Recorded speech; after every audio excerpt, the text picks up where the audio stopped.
साथियों, एक दिल्ली की एक धार्मिक स्थल को तोड़ने की घटना है जो कि 12 तारीख को एक चर्च को डेमोलिश कर दिया गया है।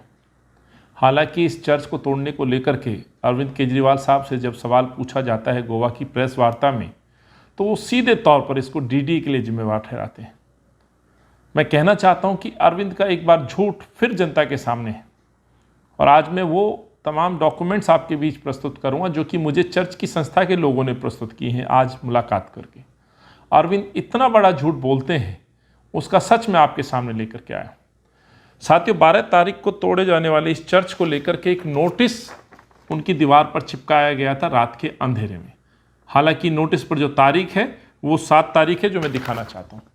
ये तारीख आप देख सकते हैं 7/7/2021। ये government of NCT of Delhi का नोटिस है रेवेन्यू डिपार्टमेंट का। इस डिपार्टमेंट के अनुसार इसमें एक कोर्ट संख्या दी गई है, एक कोर्ट का ऑर्डर हवाला दिया गया है जिसमें कहा गया है, और कोर्ट का जो नंबर है WPC नंबर 5234/2011।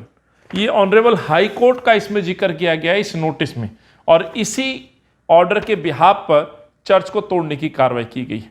दूसरा, इसमें एक और लाइन है जिसका मैं आपको जिक्र करना चाहता हूं कि home police 2 department GNCT of Delhi, यानी कि दिल्ली सरकार के डिपार्टमेंट ने ये ऑर्डर निकाला है जिस पे अरविंद केजरीवाल कह रहे हैं कि ये DDA ने कार्रवाई की, उसमें दिल्ली सरकार का कोई सरोकार नहीं है।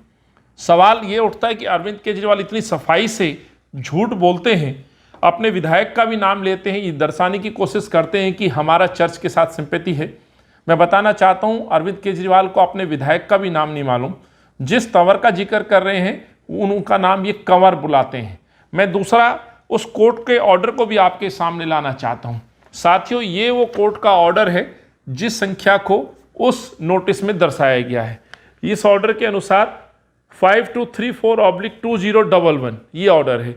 ऑर्डर झगड़ा किसके बीच में था? Bhimsen and others. ये भी एक धार्मिक समिति को लेकर के कंप्लेंट डाली गई थी, अपील डाली गई थी। ऑर्डर हुआ था, लेकिन ये जो ऑर्डर हुआ था वो रमेश नगर दूसरा एक जगह है, और ऑर्डर की तारीख है 25/8/2015।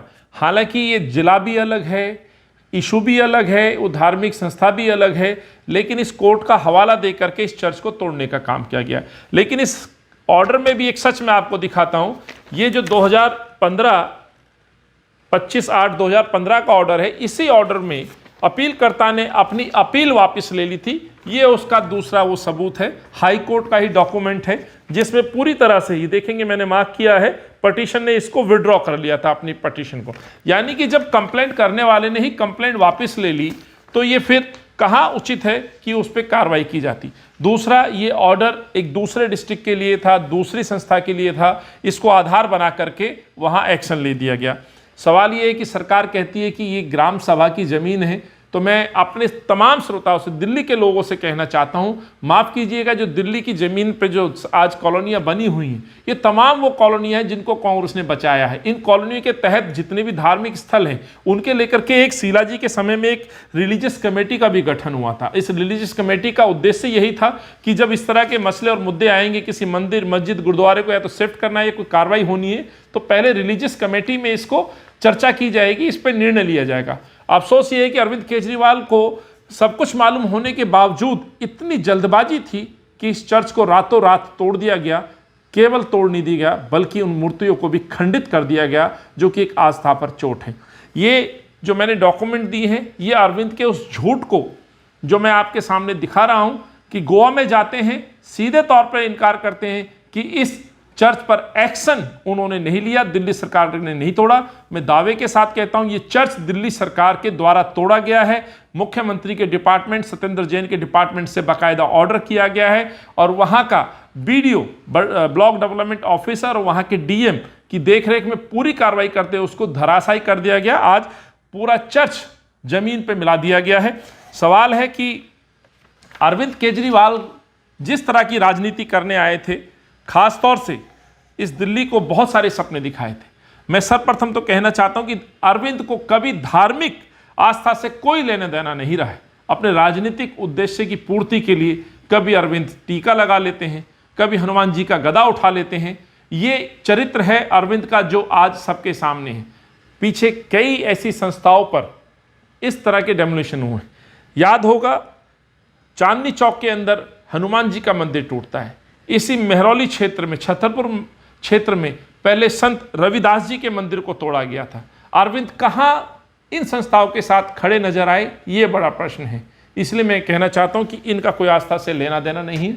अरविंद के झूठ के बारे में मैंने आपसे बड़े विस्तार से बताया है। साथ ही इस व्यक्ति का लगातार अपनी चुनावी उद्देश्य की पूर्ति हो या चुनाव जीतने के उद्देश्य की पूर्ति हो, किसी भी हद तक अरविंद जा सकता है। सफ़ेद झूठ गोवा की जनता से बोल कर के आए हैं। दिल्ली की चर्च की संस्था को गुमराह करने का जो प्रयास कर रहे थे, सच आज इस संस्था के सामने भी है, जनता के सामने भी है। लाख सरकार कहे कि ग्राम सभा की जमीन है, तो मैं कहना चाहता हूं वो जो कॉलोनी है छतरपुर के अंदर, जो कॉलोनी बनी हुई है, जो चर्च लिटिल फ्लावर चर्च जिसको तोड़ा गया है, वहां पर लोगों के मकान भी है और दूसरी संस्थाएं भी हैं। ये पिक एंड चूज की भी पॉलिसी आखिर आपने क्यों अपनाई? यदि सरकारी जमीन आपके रिकॉर्ड में बोल रही है, हालांकि संस्था के अनुसार ये जमीन सन 1982 में एक परिवार ने संस्था को डोनेट की 2005 में, और तब से वहाँ प्रेयर होती है। हर प्रत्येक रविवार ये क्रिश्चियन भाई वहाँ जाते हैं, प्रेयर करते हैं, अपने ईसा मसीह को याद करते हैं। लेकिन सवाल उठता है कि अरविंद का लगातार झूठ बोलना ये दर्शाता है कि इस दिल्ली की जनता को लेकर के उनको कोई सरोकार नहीं है। अपनी राजनीतिक इच्छाओं की पूर्ति के लिए लगातार वो राजनीतिक टूरिज्म पर हैं। लेकिन मैं एक मांग जरूर करना चाहता हूँ संस्था की तरफ से भी और कांग्रेस परिवार की भी तरफ से कि इस चर्च को तुरंत अरविंद केजरीवाल और सरकार को बनाना चाहिए, जिससे दिल्ली का सौहार्द बना रहे। और जो रिलीजियस कमेटी है, जिस उद्देश्य से इस रिलीजियस कमेटी का गठन हुआ था, मैं समझता हूँ वो इस तरह के सारे मामले वहाँ जाने चाहिए और जो कानून जो व्यवस्थाएं देता है उसको मानते हुए सभी को राहत देनी चाहिए। लेकिन अरविंद के इस झूठ के साथ मैं ये कहना हूँ कि ये चर्च वापस बनना चाहिए, बल्कि सरकार को बना के देना चाहिए, क्योंकि ये सरकार की गलती थी। सरकार के कर्मचारियों के द्वारा की गई रात के अंधेरे में कार्रवाई थी और उसका नुकसान दिल्ली के लोगों को भुगतना पड़ रहा है। इस नुकसान की वजह से लोगों के दिलों में हो सकता है कहीं ना कहीं इस तरह की भावना, जो अल्पसंख्यक वर्ग है, उनको ठेस पहुंचाने की भी कोशिश सरकार की है, अरविंद केजरीवाल की। धन्यवाद। जय हिंद।